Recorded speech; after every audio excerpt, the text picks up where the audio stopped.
to the ferry. So level 3 there? Level 3. Level got on the vehicle. Daar ligt gewoon midden. You toss? Ja, kou. Je fik ball maar dit. Jo.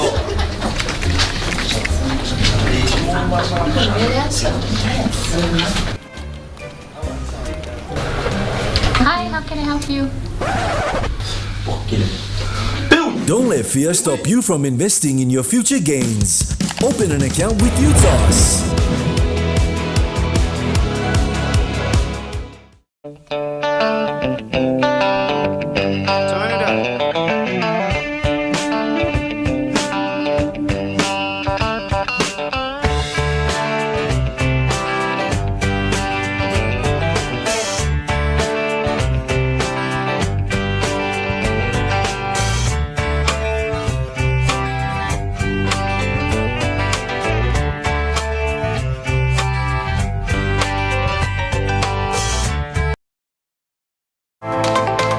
Puipuinga o le fulu masani.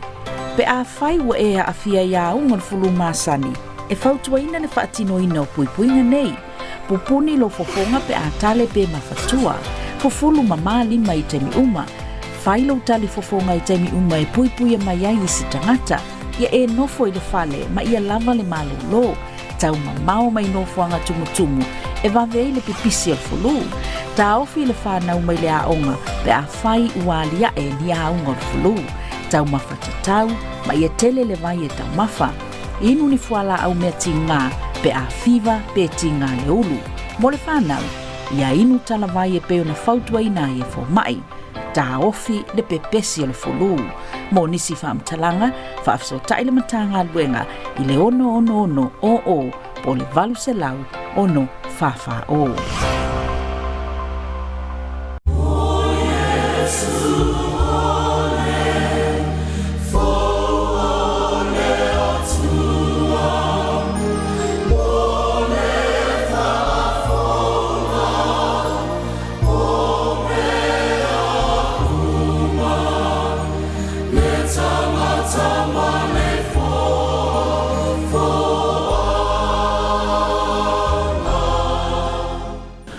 E vi ia leanga le leima leanga alofo le tuo o te tai mai lo to soifua ma so mato vola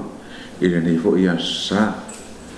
ai fa talo fo fa fe lo i pa ia maurungo le tato pulanga ai mai se fo le tato putunu le fangalo inga fo le tapo inga le tato to ma ake po mo sese Vittorio Tui e va pe fo le fasengo sta ulanga man vave se le tato pulanga ai te nane o le tato putunu o lo mai mo mai i le tau whai uunga o le nei fwoi tau sanga. Ma lo soi fumanuia ma le langi ama ma. I le ngata lai ai lato i samo nei, ai whape fwoi ai lato i atunu mao. Tato poklama nei, fisili matari i le whatu tuanga o le kāresia kātoriko lang sua e le ofisa o le waenga fwoi o lo iai whaputunga atupe o le UTOS. O temi nei, ia, o sisila mai o lo mawhea ta sei foi mo le fionga ia patele lusanele io fa lungo nei por kala me malo so fu lo fiong patele ia lange mamal so fu mo le lo lengo multalo ia le fo mai ona e fa fe lo ile le ngatole pa io so tatu no ia fa pe fo ia le pa io le tatu puleanga sa mo lo fa pe na ona mai mo mai ia tunu e mau ia malo le lange mamal so fu mo ia o fionga ua ele i mao to foi le tawalunga i o tau sanga whare karesia peona iai wha maluele o sai so tupun se beatu nei ia leo tatu se e mai nei i le amatanga o le masina ia o ta ua foi le amatanga foi o tau sanga whare karesia na samo mua nei ia o le a te vetu ia a la tu atu ia sa unoa la o fionga e tu sai foi ma lea vaenga o le karesia i whangasolonga o na sauninga. Malo whaftai muntalo. Ia, e whonga leo o leo sanga se mabai aku ngei lea sa tatu whamalua ia leo sa Iesu ia le tupo le langi ma le langi ma le atu lau. Ia wai e ke lea me o lai e whapena ona tala noa mai ele tuspa ia. ia e whaamanino ma whaamatala mai e ia te i tātou e moni lava o lo tātou ole i o Iesu ke riso o ia ole tupu a leanga o ia na soifua mai ile ngafa le ole aingo Tavita ia mantua fui lao Tavita ole tupu le ia Israel ia ele ngata le e angoa ia o se tasia o vaenga tāu ole whaalinga ole fiefo le angelo e whaatonu ia Maria le alo le atua wa whaia matangata ai whanungolongo ia i upua a fonga le angelo kapidelu ngai e whaapena ona tala noa ia Maria mai o le tama pa ia e whanau mai atu o e fua ina atu e le atua le no fua inga Tavita lona tama o lona malo foi e le se ngā taanga le muta e uma e pe o mela ia lea e le kio fo ia le ata mai leo le ekalesia e amaka mea uma lava ile soifua mai o Iesu ia ai fai umea uma lava ele fo ngale ia Iesu o le tupu o le langi malino langi o le fisilia ia tātou leanga o le whakuaka ko ia leo sari ngei o le amatanga lea o le vaitau sanga o le ativetu ia ai ile kau fasisu unga mai o le tausanga ma o mai le asau Iesu le tupu ai a whanangolongo ia i whaikaunga o whaikaunga lava e whapenga o ngā o mai ia le whiaunga ia mātana ia tāpena ia sauniuni awa e kele i loa le kaime e whapenga o ngā sau ele atali o le tangata e lewe mai e sau e pe o le sau ale ngahoi ale o mai o le me foi langa e se male tau e o ngā leo o le foi upo o le evangelia o le sa i ona tua le sa lea e tolus fulmerton lewe mai ia e whamaoni ia o leoti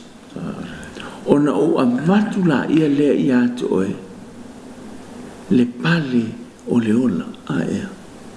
awa e lea ia masisi multalo e whapea e whonga le e ola so o ngawhai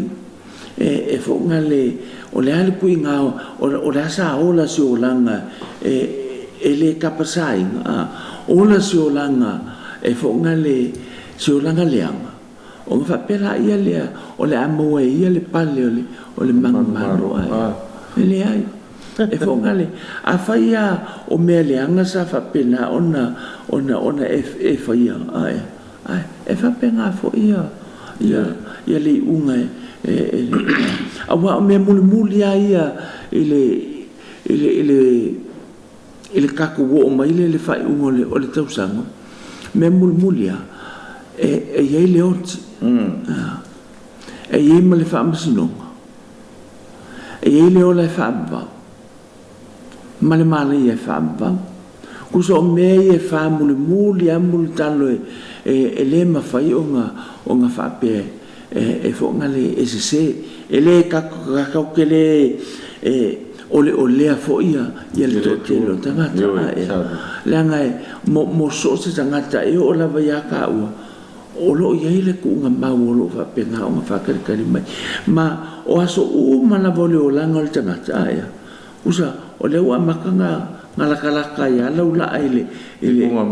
ku nga mau ia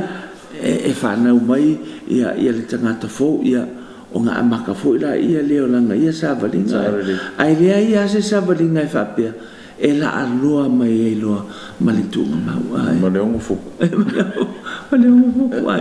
e i ulava i le fuefu ma le ele na whai ele le tangata e le tu se i vanga nā ia le tupu o tupu le ankako wha malu e le asalen ke ni Iesu le se i vanga nā lava Iesu e whaunga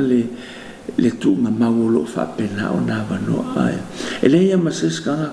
e o ai kai o le kele e kalesia Joseph Sabika ai le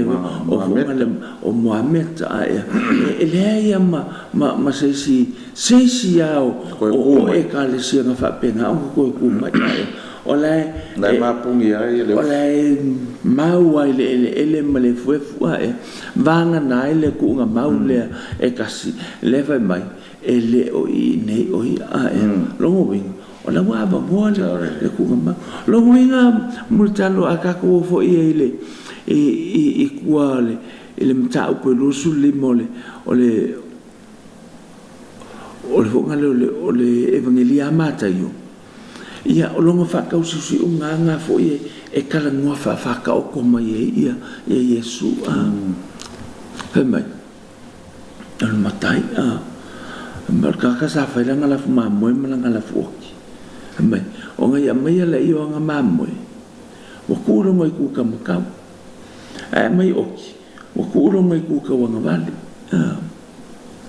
o fa mai lo la ia le o ia nga mammo Pemai, ia o ko wiu fa mu ia langa sa o fia sa ko avange se vai o ke mai sa o fia ai ia sa o avange se me ai o ke ai sa o le la sa e fa o fu ke o sa fa ia o matanga ese sa e au mai o lo fan sa o le fan mai ai la ku masia ka o foi pui o fa mai la o mangai ma mo e fa mai e li o nga fe nga ma ko lo ai o e fi ai o e fi ai mo e le la va fa o ma ka es o e le mai o e le fal mai o e le fal pui nga ma ko aku ma fa ni me le ya ki o e mai ya ka di Yesu fa mai la nga sa fa pe mo ko fa e se au pito titi ma fata va o ila to nei me le Yesu mai wa u le wa ko foi ya o fa di foi la o Yesu o fa ya ku ngai o ki ya fa mai inga o se ku ya ele male ya fa va ya ko ke le fia benga foi ko ke le fia wa nga fia ai ko ke le avangise me ai fia ingu ko ke le fa ingu sa le lava ko ke le mai se ofu ke ofu ai sa fa ya uma ka ese ko ke le yango mai lava ya ki wa so ai si ora ko ai si ku ai ko ma ku ria wa ya sa o mai e ke le la ko ya si sa o fal pui e ke le sa nga ruenga nga fa nga ro ula ma ka lo la ka ma ma ki va mai la yo karia mai le visilia angai oki mai le yo nga fia ui lo ya ave mai Yesu la nga fa pe fo mo ko le faia ya ila tone wa fo ile wo o ko le faia on melia o ki o ko le melo ya fa ka yo be o le unga la multalo kai pe o le saka wo lunga le verso le nga ki ngai ia le kausanga fa le e kalesia kausanga e kaulunga ya Yesu le kupuai ale o feta lai tu sa wai ia le tupo wai ia o fia lai ku ka ko ke fio ia ka ko ke fio le ku ka mo kaure mele e ma moe pe ka ke fio le ku le ia le ura vale ia o kia awa e pauanga le me mongi o le moni le kai o ma se o lo ye le ku nga mau lo fa ka le mai mo so se tangata ai o le ala ta pena nga o fa le kai mini la la usa un ninga ha mata o e mata la o fa o nga ya lo manusi o fa o nga lo poko o fa o nga lo wakamai o fa o nga ya kalengi o karasia ese na fa pela ona fo ina le tua ia to ina ia le le ia le ko ke lo isi tangata ia awa e fai alo se mele fo ngale ke fai mele mo le ainga le ke fai le mo le usu le ke fai le mele mo le ekalesi ke fai mele mo le fala po ngale po le ala val fala po ngale ke ya a pe o le ukalmisa kama le ukalmisa o fa mau a pe o avele il fanga o malia fa mau e o le ke fa kai pe o malia fa kai ya malia e fa penga fo le sen kolu sanga ka angol divine mercy o le au kawa malia ai o le mafkanga kinga o le mafkanga kama fa kai ya kimu fa kai ya kimu e ba skoinga yo se fanga le ya pe fa kai fo ya Joseph ya awa o le kai miole o le afio fa alua mai le o lo tatu le ele sa ofisili fa pe sa ke le ngupea a fo ngale o fele penko la ke wo ngupea a fo ke le ngava e ke le ngava le sa ke le ngava le ele ofisili nga me sa le nyo ka fale o la lo ngo makaisa sa fa pe nga makai e fi ngo makai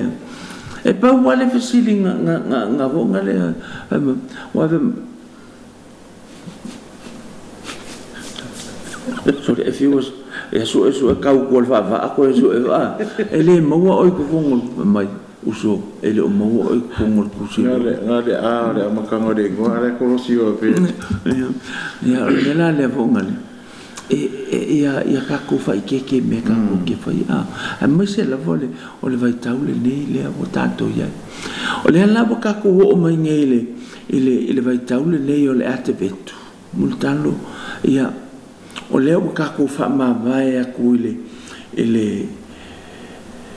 kausanga fa le loku ale ekalesia wa o le tausanga pile sa fa pena ona tatu yai ia le foi lawa ele ngata o le ko kongo le kalenga ale ekalesia o sui foi fai kaunga e fa penga onga ka ku fa ngolongo yai le o kausanga si ia o kausanga le lewa o fa pena ona tatu o yai mai o le ate vetu lava ia e saule upu i le upu fo i le o le adventus longo winga o le taunu mai o lea longo winga e ka kau ia ke ka kounga iei le nganga fo ngale o le fatalitali ma le tutoa fatalitali ma le matala fatalitali ma le fia ma le oli aya langa e iei le mea makaukia leo le afapenga onga tupu le fatali ia o le mea foi la nga le e alai onga ka ua le vai kausanga le ngei o le ate vetu pe o i lea wa a makalo ia le kausanga le ekalesia malona fatuatuanga ele ngata la wa matalo ia le tausanga ale ekalesia ai e fa peia onga kalangoa mai ia sangato Bernard of Clairvaux hei mai e kolu ia le fio mai o le ali o le fio mua mai o le ali pe o le kakali nge ka kofu ngale lo nga fio mai i le aso kilisimas e fo ngale e fangau mai o ia i le fulfillment ya Maria le taupo e saula o ia wa tino tangata mai o ia fo i lae whapenga onga kau avea ia vai-vainga o leanga o angasala o mea malavanga whapenga onga whai ele tangata mai o le mea ngā le o longa fio whaalua mai ai mai o whonga le e sau o ia o le anganga lo inga wo uma le ngaluenga le nga whaakingo e lo tātua li wa fio i le langi ai awina mai i al persona lona tolu o le nganga pa ia lea aia e whakatkari whakarikari le fe mai la o le nganga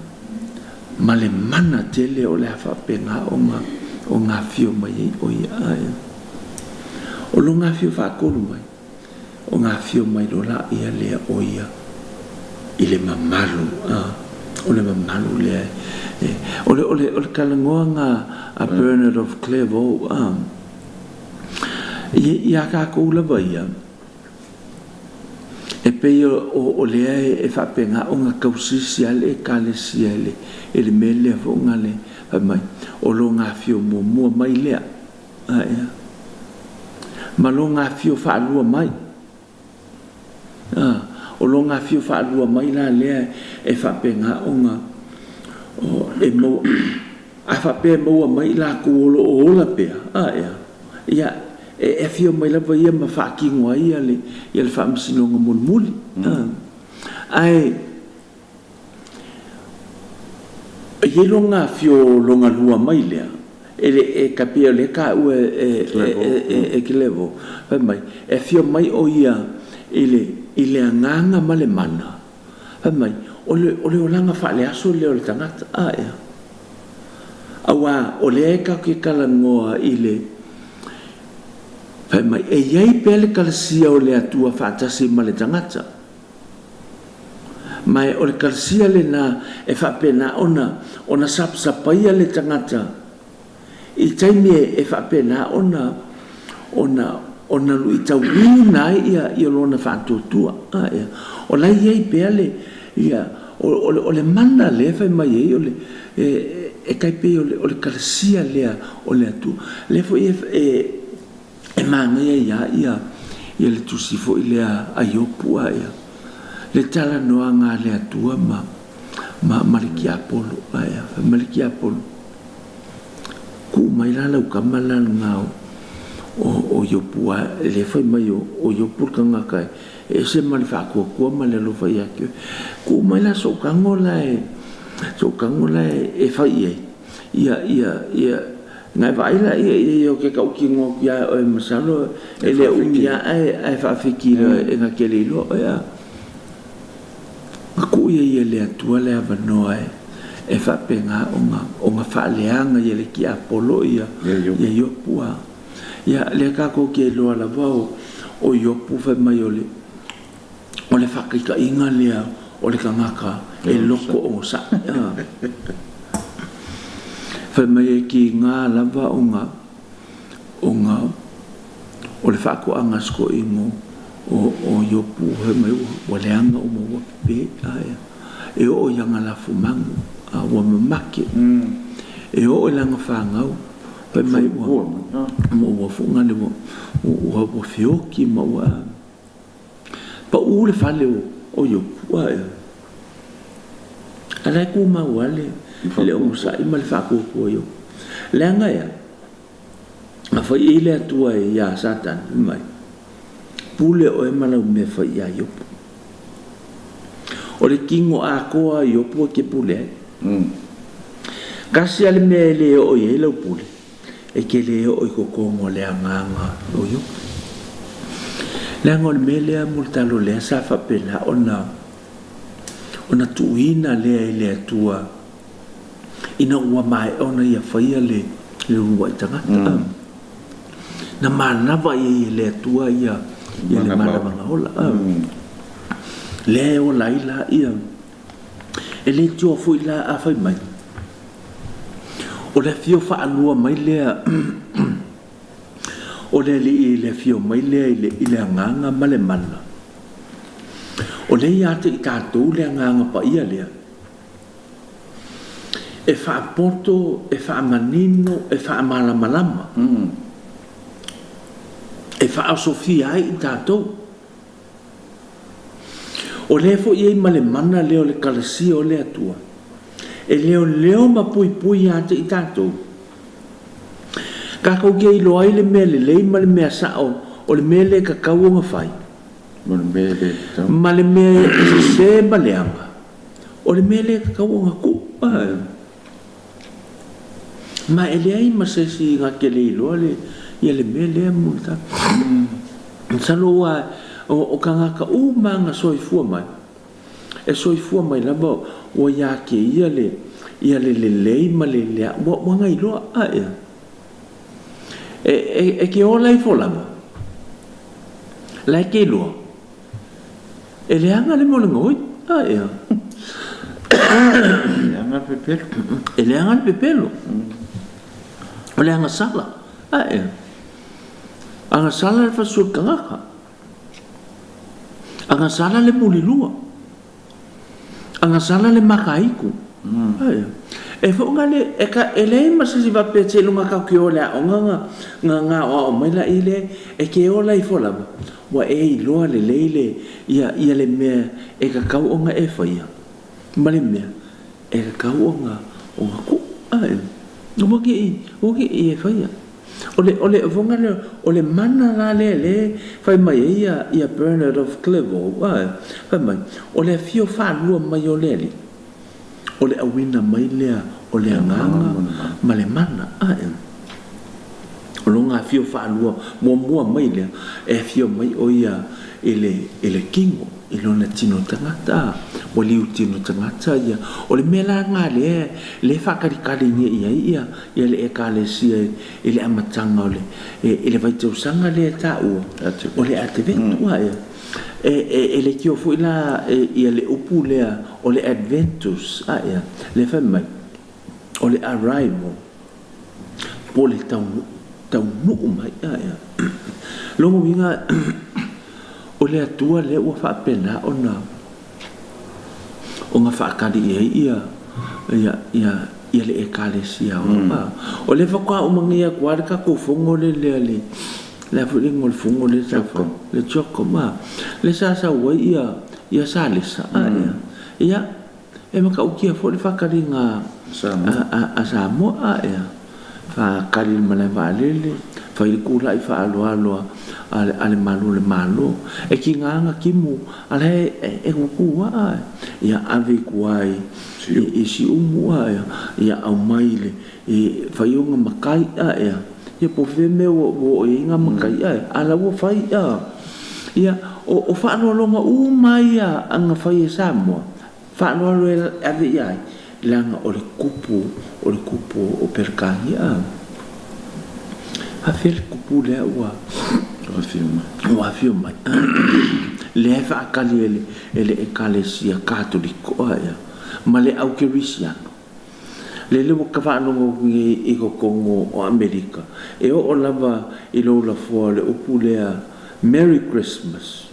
fasa o makwa ingosia ya o e ko kilo ka ia o le fo ngalo le winga nga o fo ngalo le altevetu ele ngaka o le kako ke fa kalia le liu tino tangato le tua e ala mai le ya Yesu ai o lo kaku kalia foi ma kaku kape o le kape nganga le e fo ngale e sa wiung ye kaku awa ia longa fio mulmuli mai e ke fa kingo le fa msingo mulmuli le ia mali kaui o mea umalabanga nga kaku foi no ma ia le fa mkalanga me yo tapen penanga foi le ngaka po sa wo kape nganga sa mo le kape nganga or kapinga nga foder nga ka fa kali de fio mo tupo ma o le si fesili lo fio nga patel le kule o le lan fa nga le ativetu ia ma lo fa tai ia o langwa ia ale ekalesia sa masan ia lima lang sa ye ile lang memaka o lang pae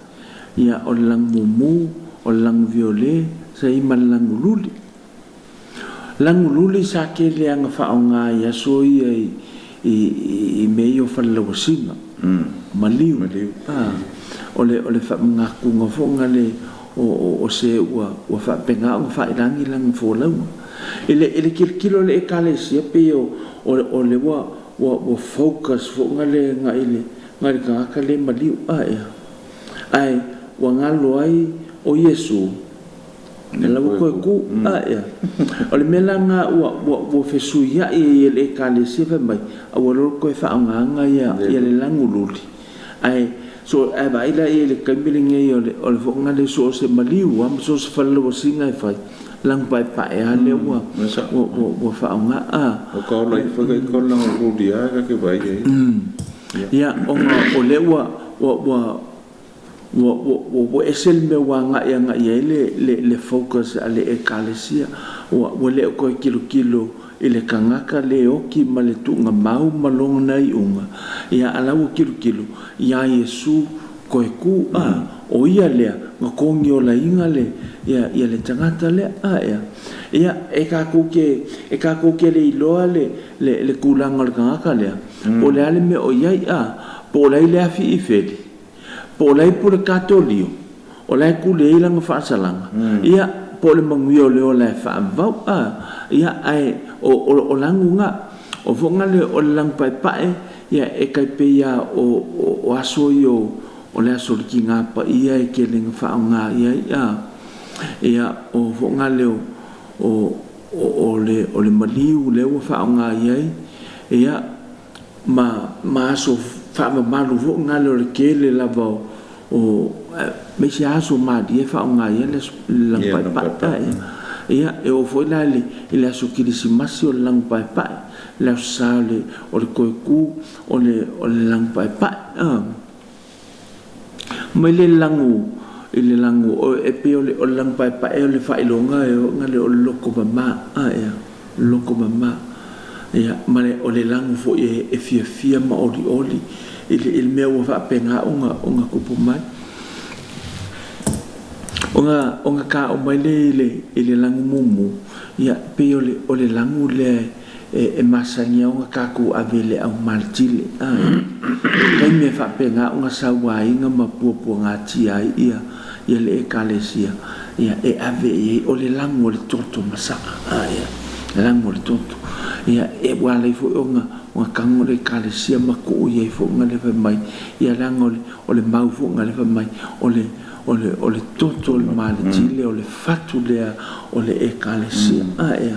ia mai fa mai o le ana e kawaku le o le fa vau fa mai o lo sau winga le ile koko le au mariki ia so se aso ala e fa malua ia le aso apostolo ia wal ko ke le apostolo ia ngamari ki le foi na to ia o fo ngale o se kasi tava malu se aso se marikile ia o fo ngale lang mumu ia o le so falaile le ka o le so maliu ia e fa nga fo lang mumu so maliu ia Yesu ia ma o le aso pentecoso ave le aso le fifo le ngang pa ia e ka ko ke fa ngai fo ia le lang mumu e pe o le ke le anga o fo ngale o lang mumu ia e pe o le kamisa sa wai ngai ia le ekalesia e o la fo i meia fa penga unga kupu fo ngale le soifo le ekalesia le kaminga sa wai ngai e avela ia le lang mumu o le langu viole pe o le langu le fa unga ngel kaminge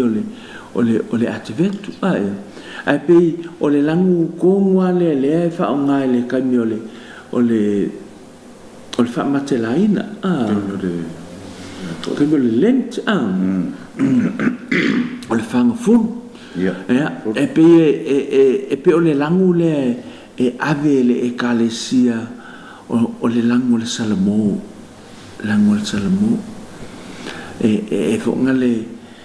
e fa ilo ma ye o le tangata wa kalia e ia longa leanga malonga se maloto ma wala loa i lumole atua manu e talia ia le sa kalameta o le whaalenga.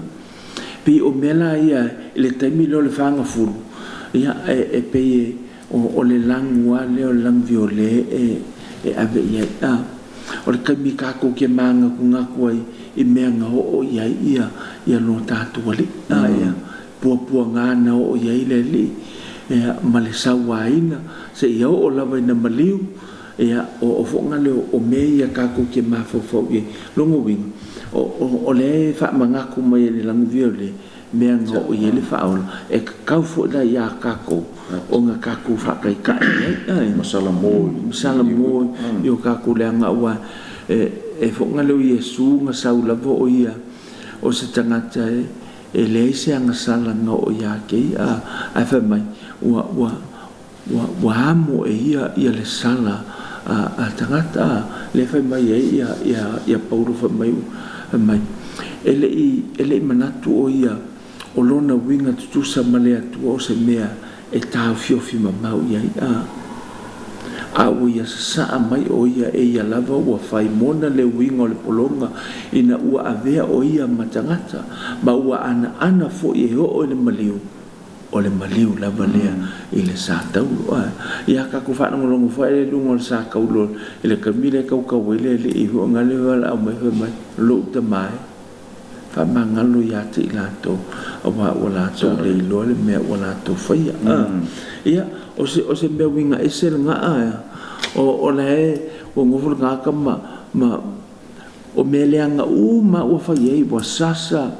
ia wa po wa fo ngale wa ka ai la o kui wa fa ye le pale wa mo ia lo nga sa tau lo ia fasi ia wa ku ia ma ala e kilo o ia male lo fa tangata ma bal au lo ta malo ta mai fa mangalo ya ti lato wa la tu le lo le me wala tu fa ia lo mo winga kalo fa ia Piang fa pela e loi ka ngaka ia le ka ngaka sa o le wala ku fa ile mele ia lo mo winga e kelele ngo fusala e ka onga ko kongi la ko beka yan ia o le winga lea o lo tatu o ka o mele lang me mata o le langu lea o le langu lea o le tau la o lo me ia e pese i o le lang me mata lava ia e fa taule ile si o manga o lo fa pena ona soifua le tangata ilona mata ngofi malona au lele ia male le tau lo me uma a ka ko kilo foi la i go kongo le kausanga le kalesia e pe o le vai kausanga piko si dia nga umile ia o le vai kausanga le o le fonga le o le kami masangi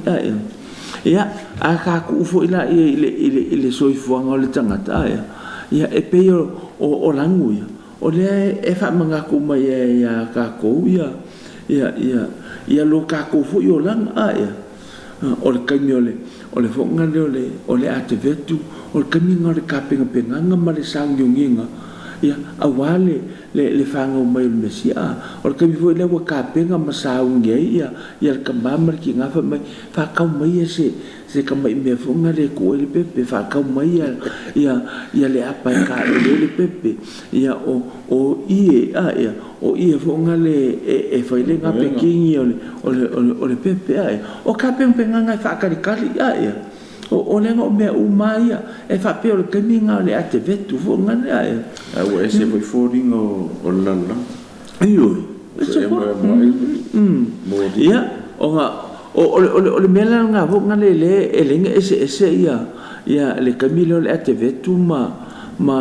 le kamilo le fanga fulu la nga le fanga fulu o la ke ma fo i mea nga fa pe nga o ngo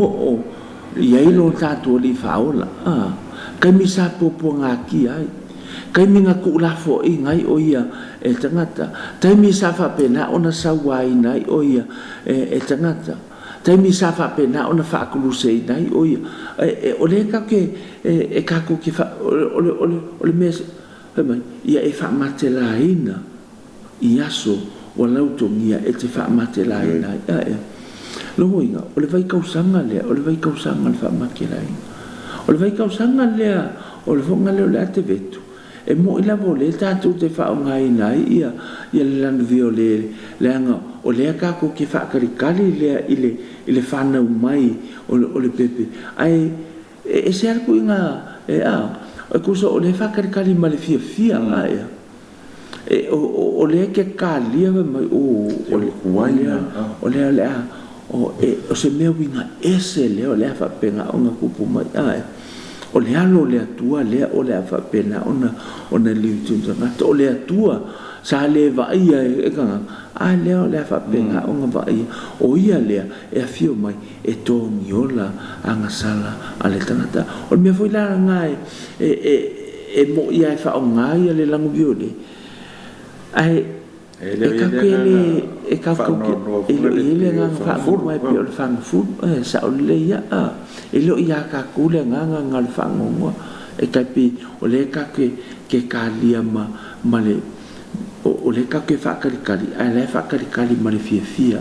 whaakarikari ma le whaamoemoe whaakarikari ma le oli whaakarikari ma le alofa e le whonga le ia Iesu wai e le ia mulkano se ai ngā whonga le e whapea e le whanga o mweli pepe mai ka lo whai ia kako whalainga whamakelainga langa le ua e le ai e fia e ka ngā kusi ia kisi ai masoki ia whawhanga e whaka ele e whao le wawa ia tulitina le tau awe pe e pe o le whakarikari o le anticipation nga le e ku mai i le vaitausanga le nei o le ate vetu le alai o ngā kako kālia o le sa mua le ngei ia ai e whaaso sa o le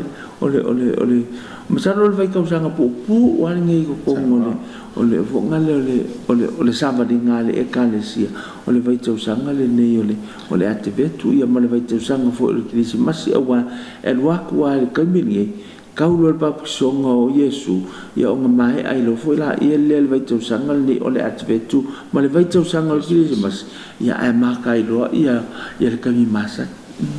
o e ta ua ia vai aso ia sai fa o a films o vai aso ia rau fio ia ma lo whaftai moldano o honga leo o vai aso ia e fa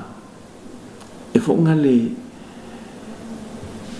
ese uma ia sela e kofu ale le aso sama le sela e whapenga o ngā kuku ai ia mai e whongale e iei fo ila upu e whapenga o ngā ku iai kai pila o le asosari ngai o le whongale o le vituti lea o le whaamoemoe o le vituti o le whaamoemoe lea o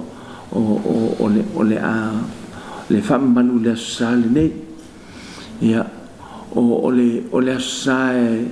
o le asa honga le lumana i le asa lua ia o le honga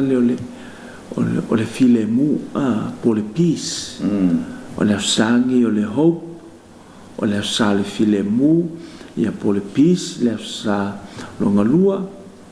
ia o le asa longkolu ia o le asa le o le oli o le joy ia ma le asa longa fa ia o le asa nga o le alofa longa winga o le ua kawu ia le wha moe o le ua ia te i tātou le alo le atu ia mai e le isi alofa o le alofa lavo le atu le rolangi na ia awina mai e lo na o le alofa fu o le alo na wha pena ona ia talia i nai ia le koluse o lona whaasino manga lea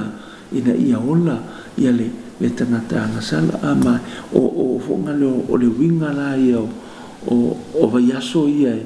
e whaa o le manga ia a waku le viku ki o le wha moe whakarikari ma le kokoa whakarikari e iei le mea lea o le akupu ele kau ke wha moe ia look forward ia ia on kako aku lola ia le vai aso longa lua mai ia kako fifile mu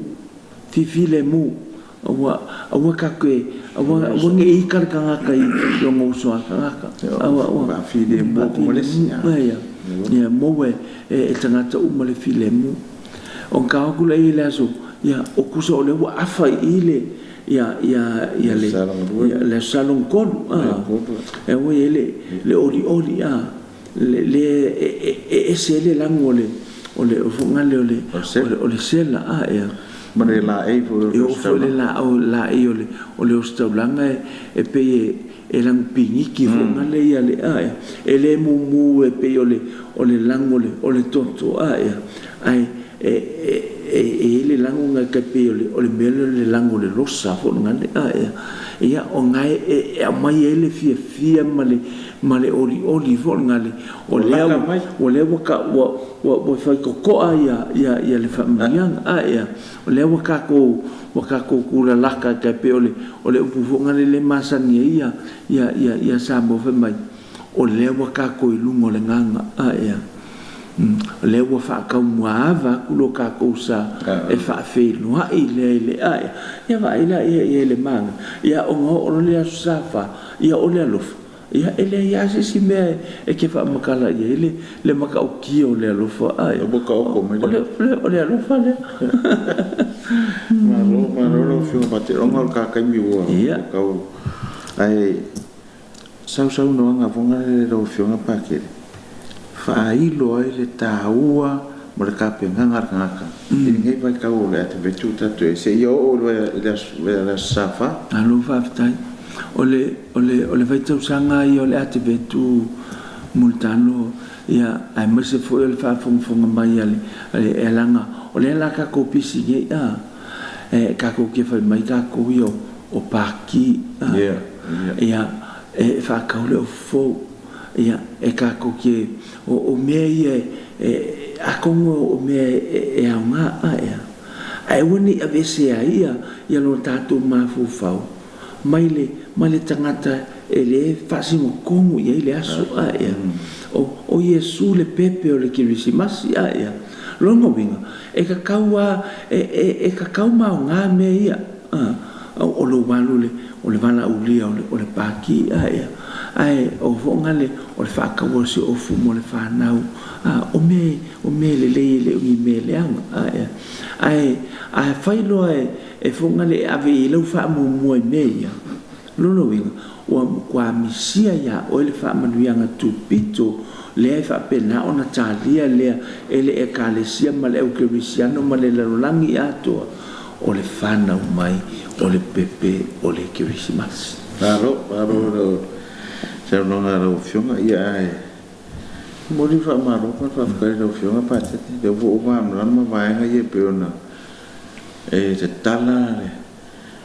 le fa maro mai no le upu a te vetu ia ma fa nga solo me ai de taua ia me se foi ese o lango fa nga yo sai fa e ona fa fonga mai foi tato pula por tato a me se o upu e ku ia sai fa e fa ilo ai le ka ko fa ka ringo le pe ke si mes sa ole ia ai o ku ele o fiona fa mai ta programe se sta ia ole a fa mai el tatu programe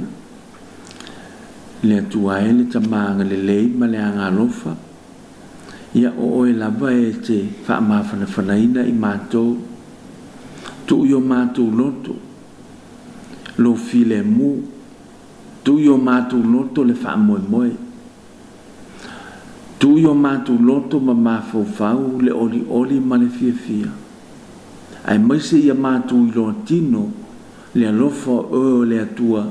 o ele matu la fo ina i lau fana ia i lau fa manu yanga ia Samoa ia ai mai se o le au kerisiano o le larolangi atoa o lau e kalesia ia mātou maua se tāpenanga le lei ma se ate vetu le lei e le ngata e tāli ai le whanau mai o lo wano e tōtasi a ia whapena fo na mātou ngā nurue ina ia mauti noa o lo whapenana le lei le vāo i mātou ma lo mātou uso atangata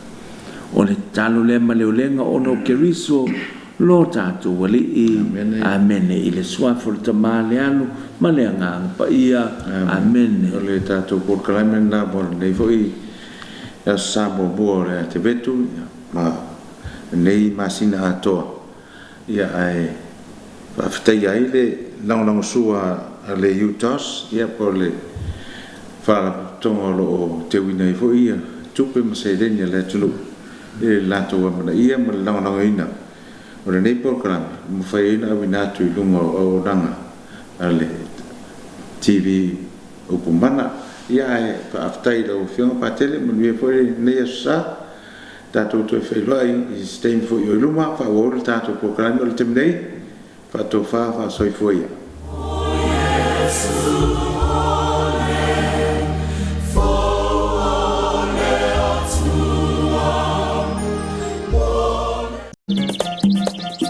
Juice for the animal loving kid.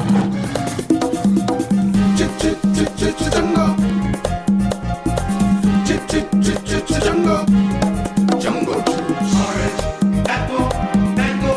grapes, pineapple, guayabano.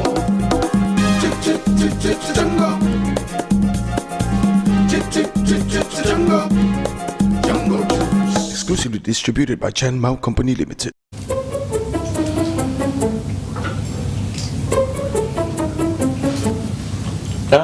Excuse me, brother. Sorry to bother you. What are you reading? Just a very important book from UTOS. Oh.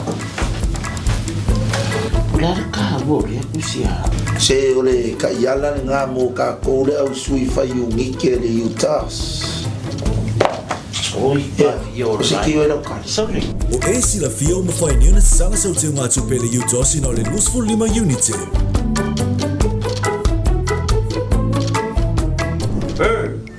Ai fa leo mea.